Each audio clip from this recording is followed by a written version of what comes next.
Hi, everybody, and welcome back. This is episode 13 for the Shadows of Darkain campaign. First off, a few house mentions. I noticed I am one subscriber away from 200. To me, this is huge, and I greatly appreciate the fact that there are viewers out there who like solo RPGing. Now, thank you, first off. It's, like I said, it's nice to see there's a solo community out there, no matter how far. And for this episode, uh, the last couple videos, or at least the main of the last one, I tried to go out with, I tried to do the campaign, the video, without taking too much notes. Didn't really like it. Kind of put me in a few spots where I felt lost. So I'm going to do more note taking, but I don't want it to be a journal, solo journaling mechanic. I want it to be just a back to what I was doing before, and that's just note taking. So I have some changes here as far as I got this new folder for my campaign, got my character sheets here. The map is still right there. I organized my character list into these new notepads, characters, locations, and then paths, which is what I call the quests. So these are on up here on standby when we need them. And for the characters, they are now referencing famous or pop culture references from movies or shows or the real world. Basically, here's what I have.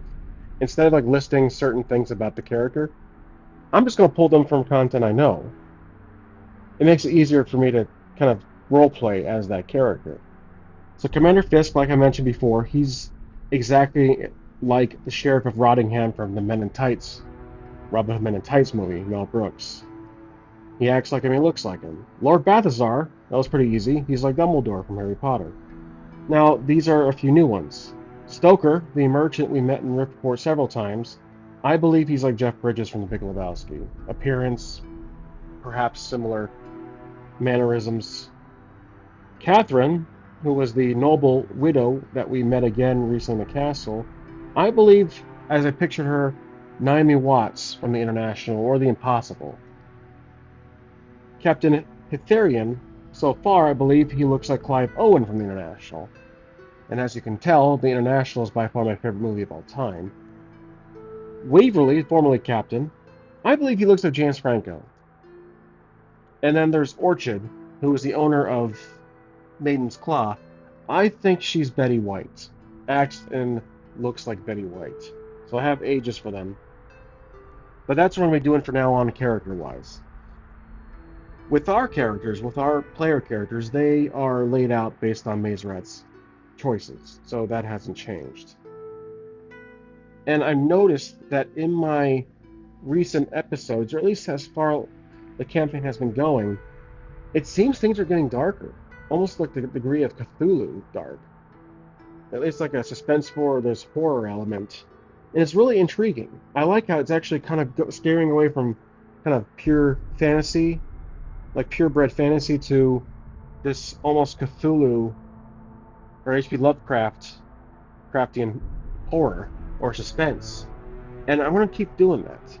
So as far as oracles today, because in every episode I usually change up oracles, I'll be using my 2d6 method, which is red is no, blue is yes, and if I see there's a likelihood, I'll put another yes and take the sum, or take the highest, or I'll put an additional no and take the lowest.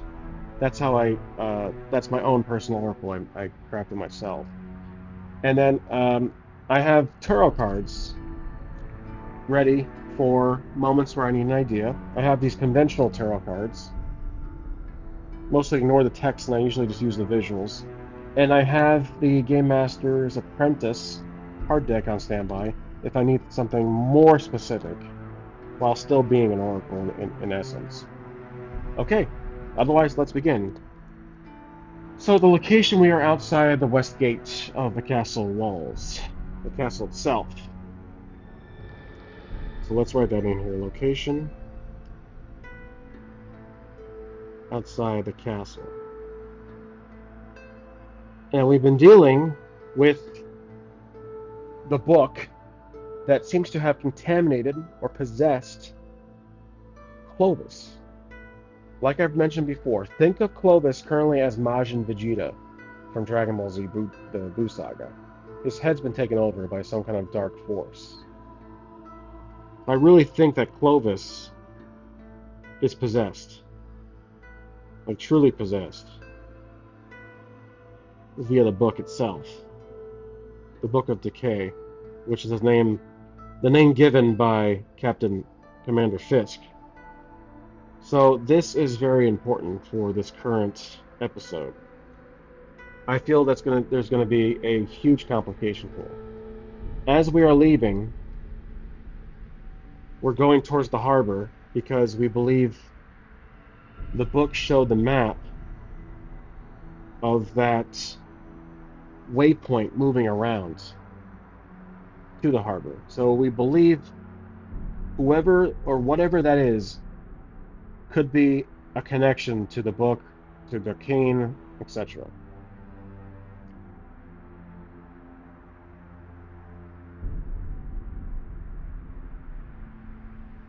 So that target is vital, but the team is also dealing with Clovis. So let's roll for it. Well, first off, I think Clovis is going to have to fight this possession, as the team is concerned about him, but their attentions are not focused on Clovis at the moment. I believe Clovis is standing in the back of the group as they're walking, as they're leaving.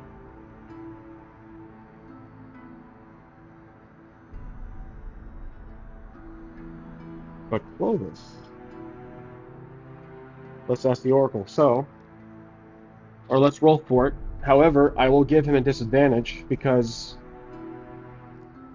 he is, and I will not count his willpower, because I truly think this is going to be far more difficult than expected. So I'm choosing the two lowest rolls of these three. So 4 and 1, ignoring the other 4. So 5. With the penalty, he is not able to fight whatever is taking over his mind. So Clovis is officially possessed.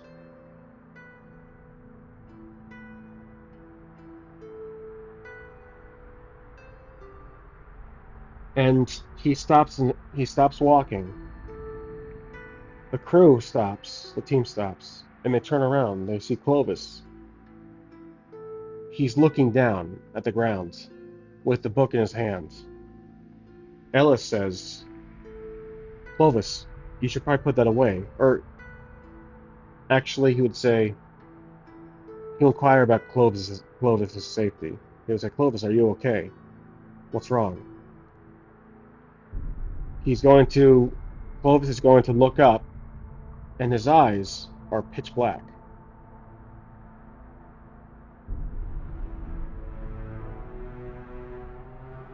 Kind of like, I think, if I'm not mistaken, it's been a while, the Vin Diesel movies, Pitch Black. That is how I picture his eyes looking. The sci-fi movies.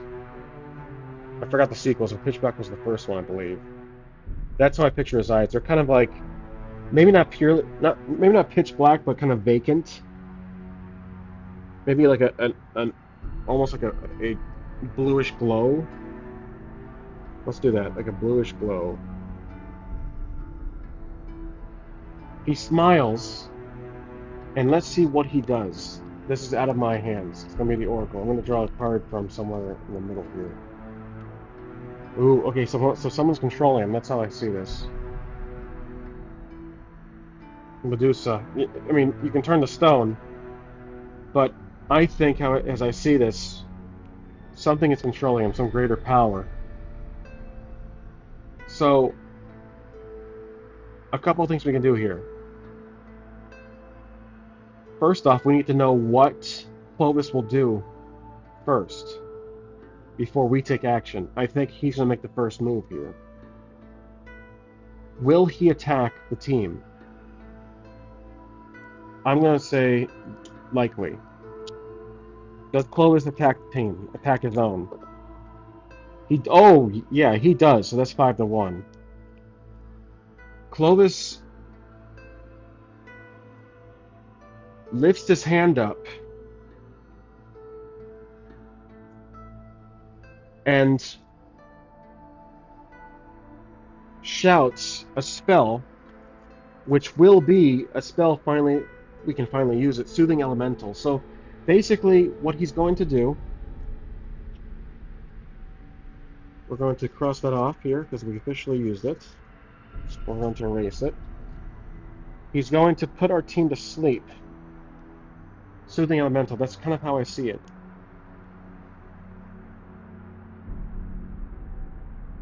So he summons a spell, a sleeping spell. So I think he doesn't want to hurt the team, he just wants to... He's going to do something on his own. Like, this is a crazy move. So each team member has to do a saving throw with willpower to see if they can survive this to an extent. Let's see. I will do disadvantage, but I will consider their stats. For Ellis, he is not able to. That's a fail 1, so that's plus the 1, that's 2. So Ellis is not able to. So let's make the list here. Ellis, we have Red, and then ignoring Clovis, obviously. Then there's Jules. Fail. So passes out. He collapses onto the ground. This all happens at the same time. Red, disadvantage but plus 1. So ignoring the other 4, that's going to be a 5, 6, 7, 8. Red manages to stumble, feeling drowsy or dizzy. So not a full effect, but he definitely took some effect on the spell. Jules has no modifier for willpower, so this is the bottom 2 of the roll. 6, that is a general fail. So, though it takes him a second, stumbles, passes out.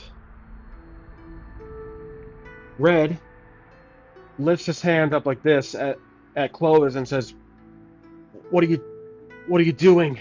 He's like trying to regain his composure.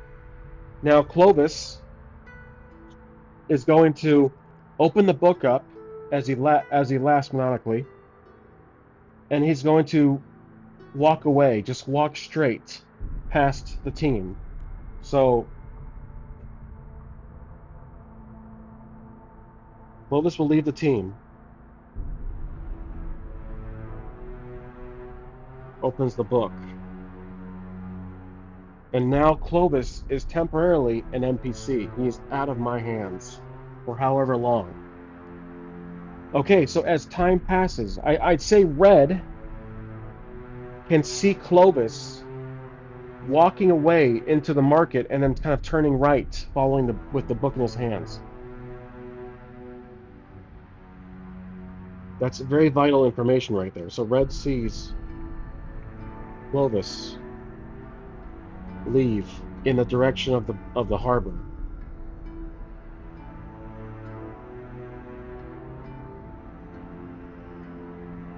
And now, I think at this point, Red is going to try to snap out of it. So we're going to do another roll, but this time it's a general, because Clovis is out of the area, this will be a general roll plus 1. 6, that's a 7. So he's able to pass out, or he's able to regain his composure, but he's still dizzy. So Red will stand up, but he's still dizzy. Now, did the guards witness all of this? I'm going to say I don't know. I'm not sure if we were around the corner, but let's see. Did the guards witness this? The royal guards guarding the entrance to that gate. They did not. That's a solid no.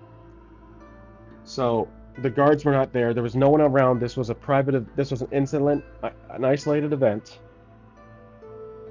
And Red tries to wake up both Ellis and Jules.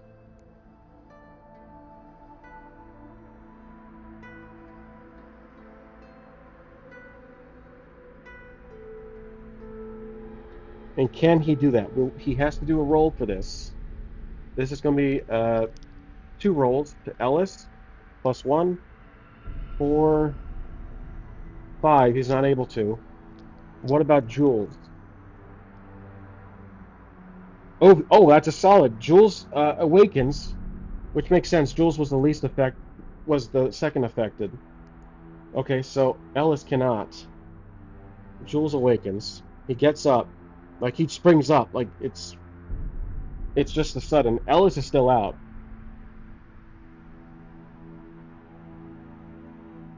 and Ellis is the leader. Without Ellis, it's kind of a miss. There's no direction whatsoever. So with Clovis gone, they deem that they have to go follow him. Jules says, or Red says, I saw Clovis just walk away with that damn book, and I think he's heading to the harbor. Red stands up, still dizzy. I'm sorry, Red says that. My apologies. Red says that he saw Clovis go to the harbor, most likely. Jules is trying to recollect what happened, or trying to regain his composure, and he agrees that they should go after him, get him back, snap him out of it, whatever is possessing him. Now, while that's happening, I have a feeling there's a looming threat. Is there something happening in the background of all of this? There is, but though that's a 5 to 4. So there is something. Oh no, I'm sorry, that's a no. There is not. I just realized that there is not. I removed the other lowest roll, so I chose the highest, but 5 is a no. So there's nothing happening, but I have the sense that there's a small chance that something can happen that's outside of our character's control. So they have to decide what to do with Ellis. He's passed out. They can't wake him up. They can try to put maybe give him a potion, slap his face, wake him with some liquid, like splash some water on him. Jules has water. He has a water skin, if I'm using that correctly. So Jules takes out his water and splashes Ellis. No roll for this. Ellis bolts up. He wakes up, kind of gasping for air. So using the water. So now it's Ellis, Red, and Jules.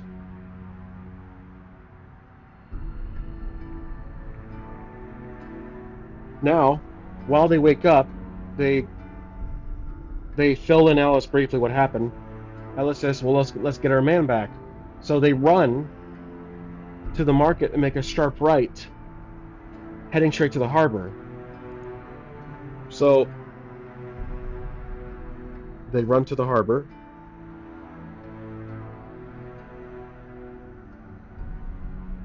And as they're passing through the alleyways, let's roll to see if anything happens. I think likely, let's do a 50-50. Okay, something does happen. Let's draw a card to see what it is. I'm going to draw just a random card here. The Fates. Reality's fabric unravels and spins anew, allowing you to avoid or erase one event as if it never happened. I'm going to use part of that text. Reality is unfolding. So, Clovis, the side effects of Clovis having the book opened in public is causing the world around us to look distorted and dark. It's basically what he envisioned is happening by his own hands. That's kind of how I see this, because I'm picturing like a three-dimensional distortion. So as they're running, the world around them is distorted and dark. They assume it's the book, and then suddenly they hear screams in the distance. They pick up their pace, they run, they turn the corner, and they see Clovis with the book floating. And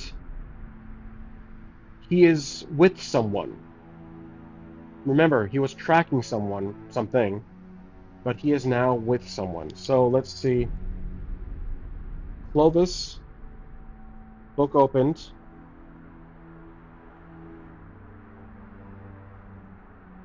Let's ask the Oracle. Is he floating? He is not floating. He's foot's on the ground. I'm going to keep the roll for that one. I'm going to use the roll. He is with someone.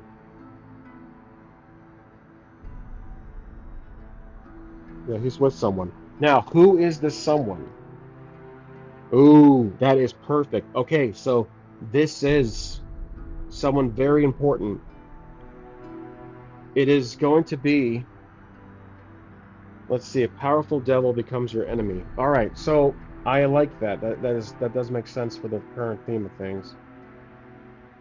So they stop in their tracks, seeing. I shouldn't say it's someone, it's something. And it looks to be a shadow, most likely a shadowed individual. But is it Jewel, or is it going to be? I'm thinking it's either someone or something. I'm still debating this. This one's tough. It needs to make some sense, even though this is fantasy. Is it going to be lore? I don't think it's likely. I think lore is somewhere else, but let's roll for it. It is not lore. It's the 6 out of the 3. It's not lore.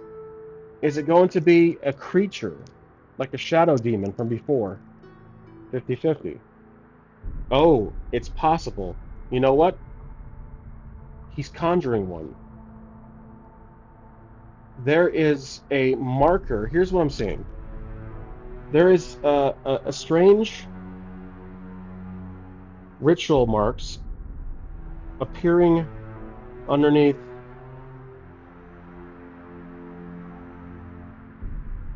Clovis's feet, like before. A portal. He's summoning a creature.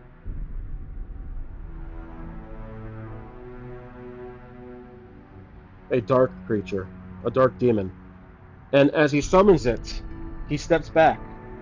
The ritual markings on the floor begins to destroy. The ground starts to crack and rise. And a hole appears as it collapses into itself. And then a shadow portal appears, like this. Here's Clovis. Here's the team, kind of in the distance. A portal appears and comes out as a fallen creature.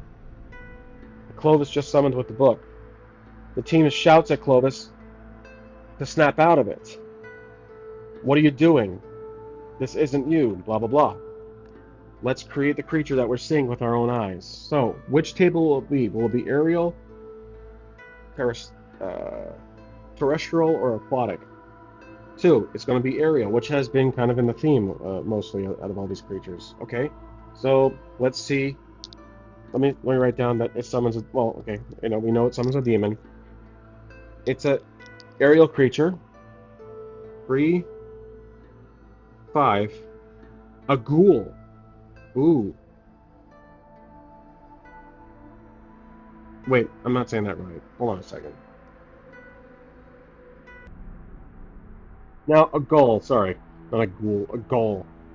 But that's just an everyday bird on the beach. I'm thinking it's not going to be just a regular gull. I believe it's perhaps this. It's either this or like a large. Oh, you know what? It's a large crow. Like before, the crow is something very significant to this story, to this campaign. So I think it's a giant crow.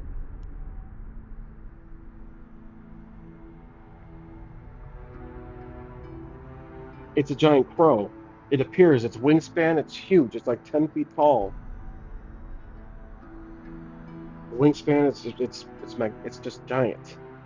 So and as it crows, as it makes the noise, it shouts and everyone can hear it. The public's starting to panic. Oh, they've been panicking already, I think. Public is in panic, and now the team is ironically against one of their own. Clovis shuts the book and puts it away. As he looks to the team, smiles, and suddenly he disappears. He turns to a shadow and fades into the ground. So Clovis vanishes, leaving the team with the shadowy giant crow.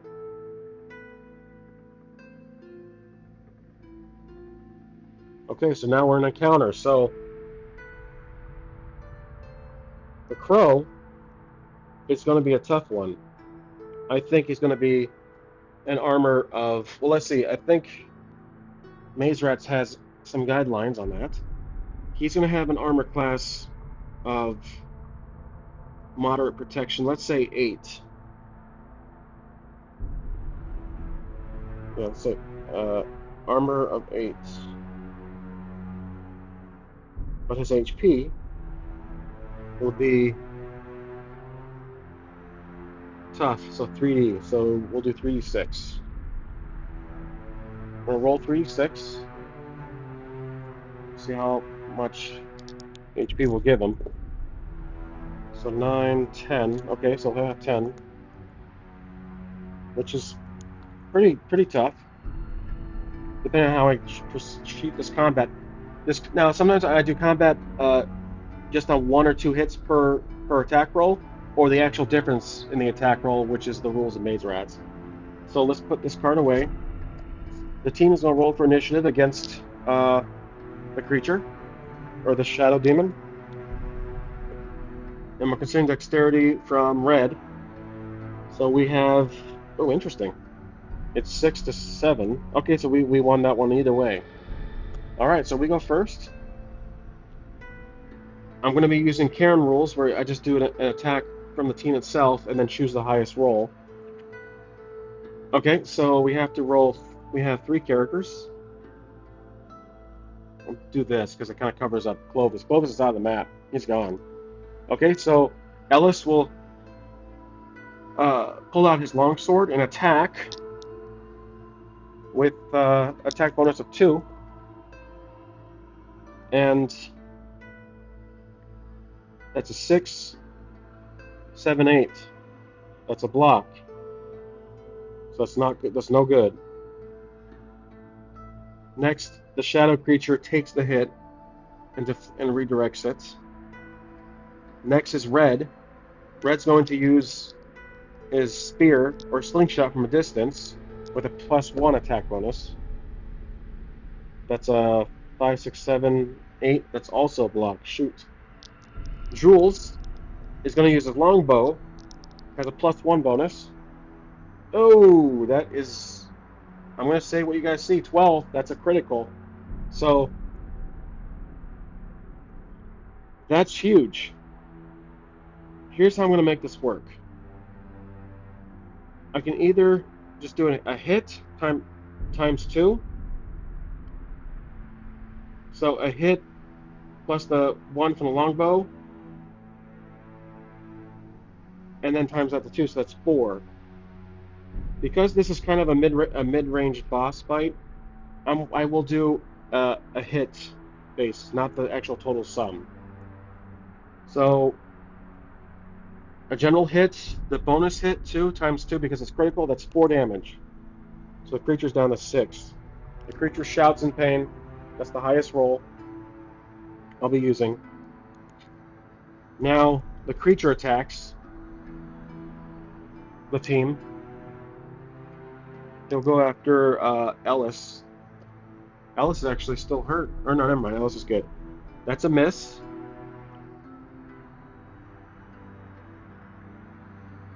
Okay, next is it's our turn again.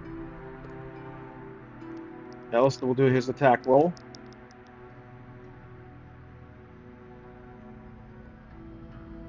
That's going to be... Oh, okay, that's not bad. With a long sword, that's a hit. Plus the bonus attack, that's 2 damage. Creature shouts again. Now it's going to be... Once I follow these down, if I get a hit, I have to move to the enemy. Okay, the enemy attacks. We're going to attack Ellis again. That's going to be a miss. It's our turn. The creature, however, will fly high, so it's impossible for close range combat. So now it's going to have to be either Jules or Red, as Ellis is out of the fight. Can't fight long range. It'll be Jules. He'll choose to attack with his longbow once again. +1. That is going to be 6 total, which is a miss. Arrow misses. The creature comes in to do some kind of sweeping attack. Sweeping attack of our team. Let's see how it does. And that's a fail. The team is able to jump out of the way. Now, I want to try something. So, I think in Dungeon Worlds, or even World of Dungeons, you never really roll for the monster. You just roll your 2d6 and apply whatever modifier you have. Let's try that for this next round. The creature missed. The creature's now back on the ground. Ellis is going to try to attack with his longsword. So he has a +1 and a +3 on attack bonus, so 3 total. I'm sorry, 2 total. So we're going to the 7 through 9, which is half damage. 10 and higher is a hit. Okay, so that's going to be 7, 8. That's half damage. So that means the difference between his armor, it hits. Here's the complication with this method. There is armor. Now, do I ignore that armor? Half damage, I would need an attack die, or a damage die, which we don't use in Maze Rats. So at this moment, I'm trying to house rule combat using that method, where it turns combat into... Here's a learning lesson for myself. I do apologize for the delay of the combat. But it turns combat into a narrative form. So this attack right here is the attack roll if it hits. Then I just have to roll again to see if I can... how much damage I deal past this armor rating. And whatever it is will be half damage, which doesn't make sense. So let's just stick with the regular Maze Rat rules. I'm going to reset this turn right now, because that doesn't make too much sense to me. I'll try to work something out behind the scenes after recording. And I've tried something like this before, but I don't think I had armor for the enemy. In any event, let's just generally attack. The monster's back on the ground. Ellis will do his attack roll. Ooh, that's one hit, so that's 9. That's 1 damage from 8, and then the additional damage of 2. So the crow shouts once more in pain.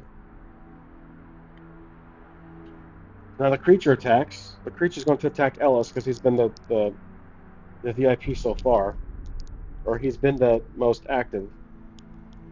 The crow is going to try to bite or snatch Ellis up, and that's going to be a miss. thanks to our high armor class. So now the monster, or us, Jules will take a turn. I do like this method, though, of taking turns. I'm not using all three against one. I'm choosing who would go for our entire turn, and then it goes back to the monster. That does make sense. Okay, Jules tries his longbow. That's going to be a miss, even with the +1 attack bonus. That's 7. It's a miss. Now it's the monster. The monster is going to try to fly up once more, and it fires a projectile of sorts made of energy. Ooh, that lands, and that lands and hits Ellis. So that's going to be 2 damage. So Ellis takes. Actually, I'm gonna use a difference. So armor is 9. So that's 10, 11, 12 times 2. So that's 3 to 6. He takes 6 damage. So that's gonna be 5. He takes a huge hit. He gets shot back into the wall and crashes into some crates. So Ellis is out of commission for a couple turns here. So Red shouts, "Ellis, are you okay?" Doesn't respond. He's out for a second. Now it's going to be Red's turn. Red has some rage, pulls out his spear and goes after and jumps. So I'm going to give him a bonus die for this one, because it's kind of like a rage move. So he's going to attack the monster. Nice. He lands a hit. 10 to difference is 2, which means the monster has been defeated. There we go. Excellent. Alright, so the shadow's defeated. The area is no longer distorted.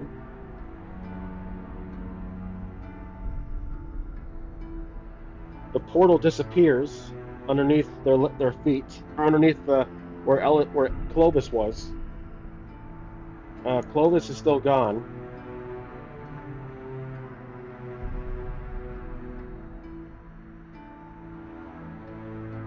The team checks on Ellis. Ellis is he's okay. He's hurt though. I think we can heal him.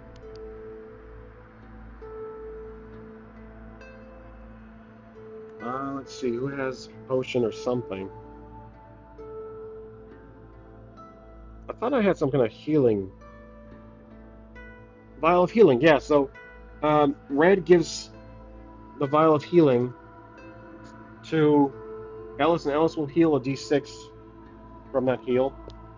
5. Okay, that's good for me. So he heals at the 10. Okay.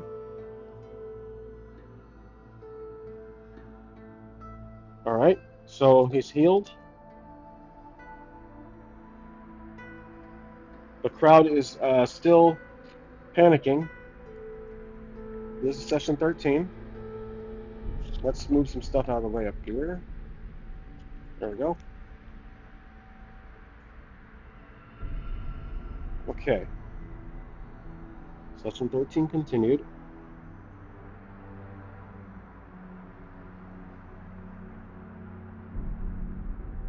Okay. The team reconvenes and discuss what just happened. Like a short recap. It says that Crow, Ellis, or who saw the Crow last? I think it was either Red. I think it was either Red or Jewel. I believe Red. So Red says that Crow looked just like the statue back at the camp. So looked identical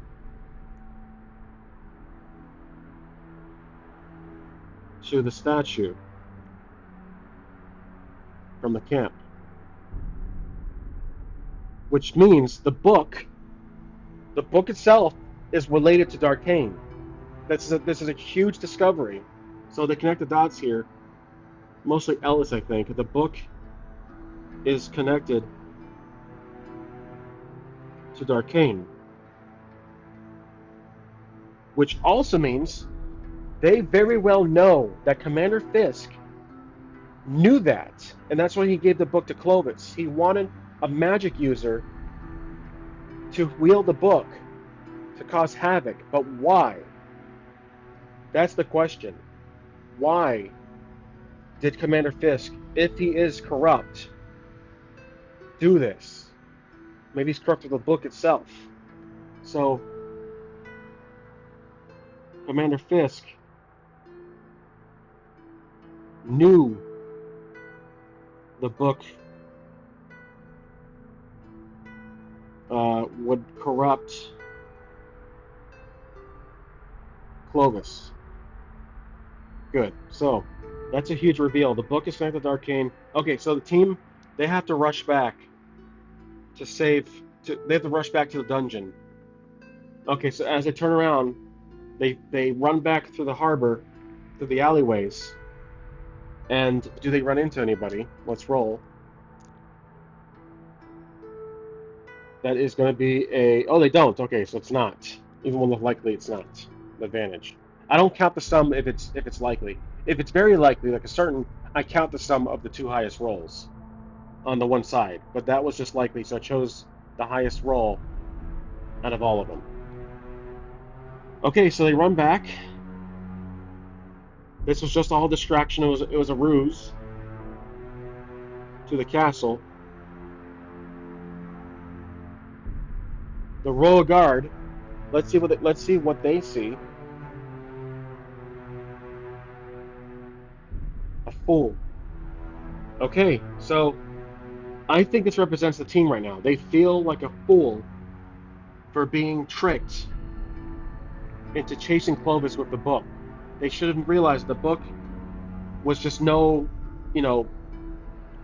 no random artifact of dark magic. They should have realized that it has to do something with Arcane, and that Commander Fisk played them this whole time. So I love that. That's a great twist on the story here, or on the campaign, sorry. Now, they run back, realizing they were duped. I'm going to include that in my notes here because of the card. They were tricked.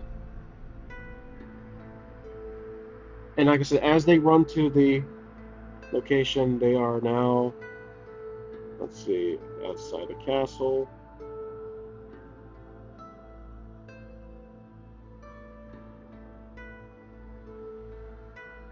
Outside the castle walls, there is a line of royal guard posted in front of the main gate, where the path to the left turns to the side entrance. So a huge lineup of royal guards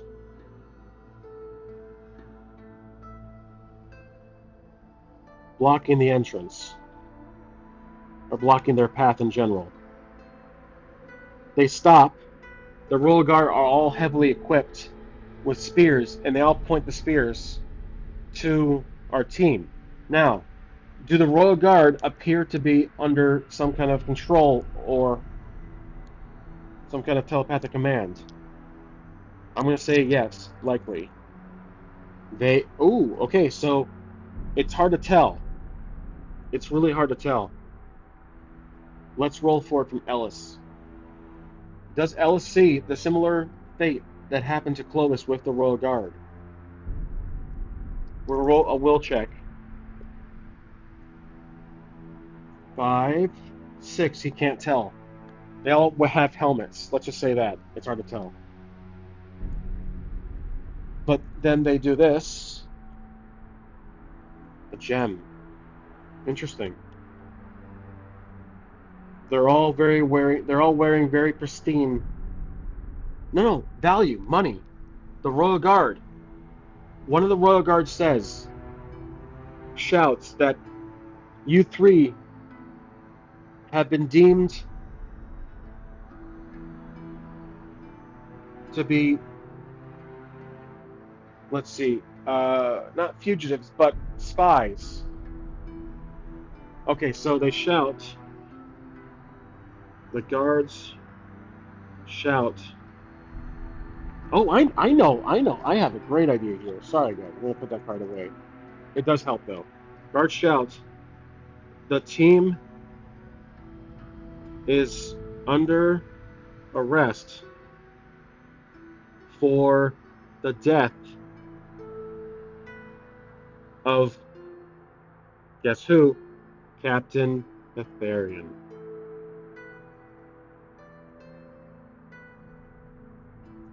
I believe Commander Fisk killed Captain Betharian downstairs when he first put him aside downstairs to make it look like the team did it.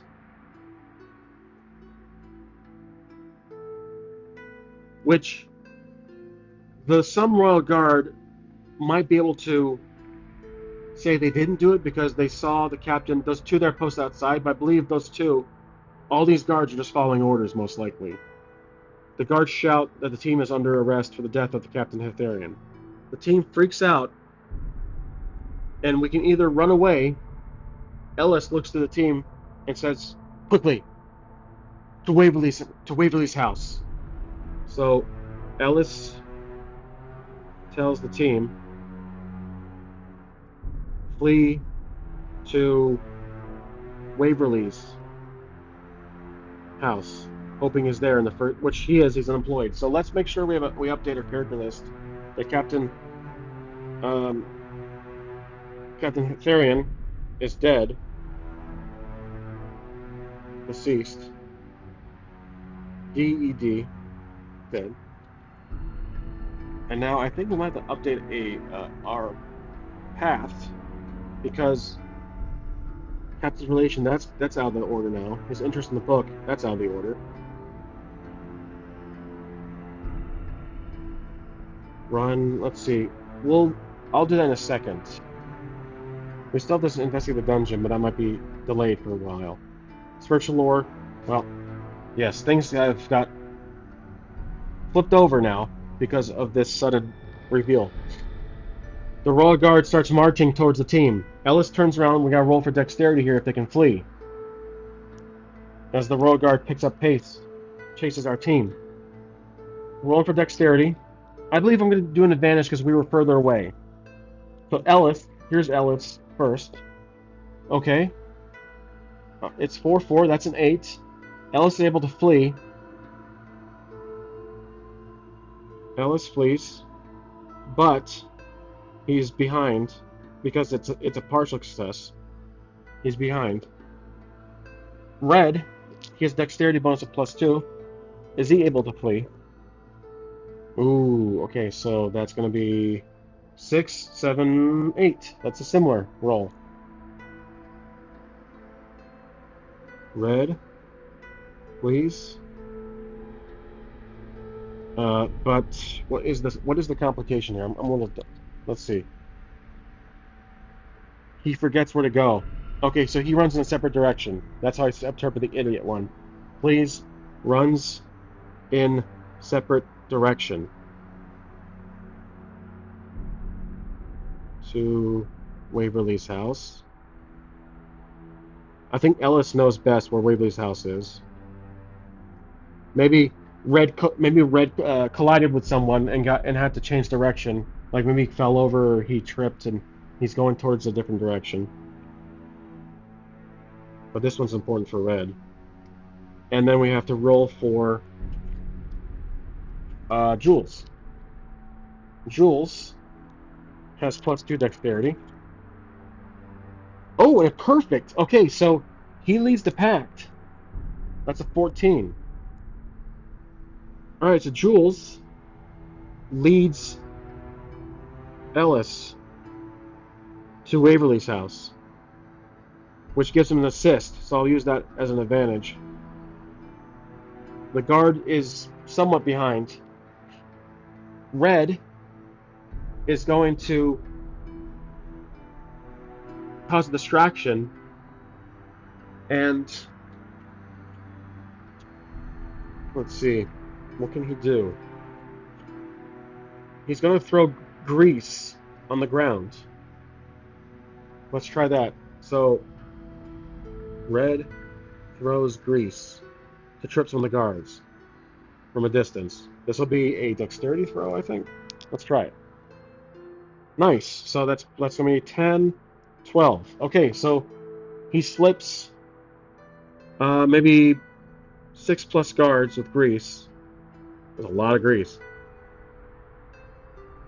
Good exclamation mark there. Causing distraction. Those 6 fan out and follow wherever Jules is running. So Red is running back to the prior alleyway where he saw that red cat to lose the guards. The royal guards, sorry. There we go. Now, the city guard are not around. That's the weird thing. Is he able to lose the guards in the alleyway? Let's roll for dexterity. Yep, he is. Okay, so I was going to use advantage because he's a rogue. 5, 6, 7, 8, 9, but that's good enough for me. I'll let that slide. Red loses him. Red hides in alleyway. Let's get back to our team, or let's get back to Jules and Ellis. They're being followed maybe by 4 or 5 guards. They're knocking, they're slamming Waverly's door. Maybe they still have 5 guards on their tail. Okay, they're knocking on the door. Is he home? I'm going to say yes, with the total sum of the blue, not just the highest roll. Yeah, oh yeah, he's home. Okay, so yep, 5 to 1.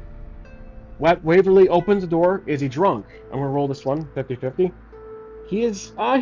He's buzzed. Okay, he opens the door and he says, "Ellis, what's wrong?" And then Ellis pushes him out of the way. Move! And then they close the door. So now they're inside Waverly's house,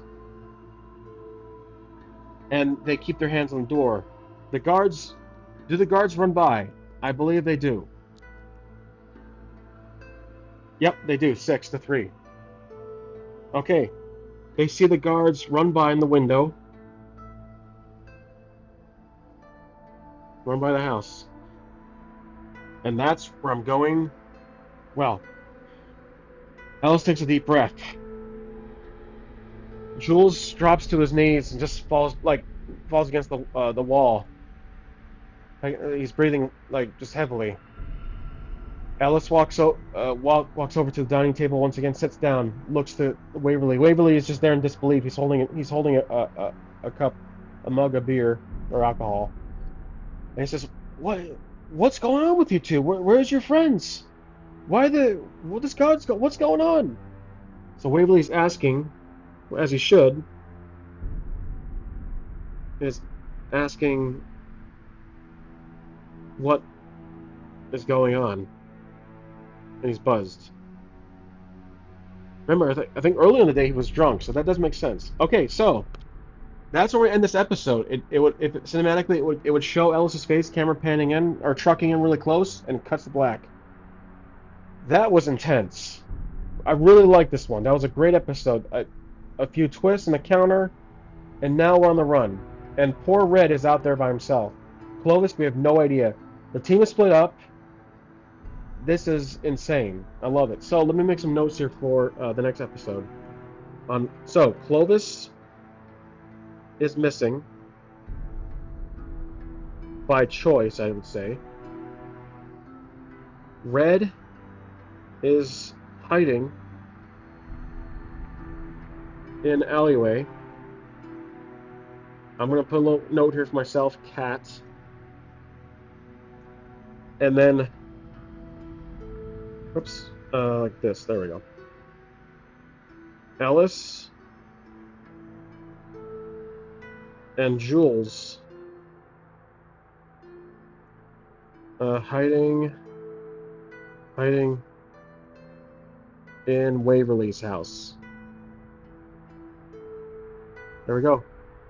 Okay, so that is where we're going to leave off for session 14 or episode 14, however you want to word that. But that was great. I liked it. I hope you guys liked it too, as always. And I hope you're okay with this format, note taking. It's definitely a lot help. It's a lot more helpful for me. It does delay things a bit, so I'm not sure. I do like taking the notes, so it does actually help. But we'll see how things go. If there's more going on narratively with the the setting, note taking would help. There's a lot of action, a lot of small things. Maybe I won't take as much notes. But in any event, thank you for watching. I'll see you guys in the next episode of Shadows of Darkain.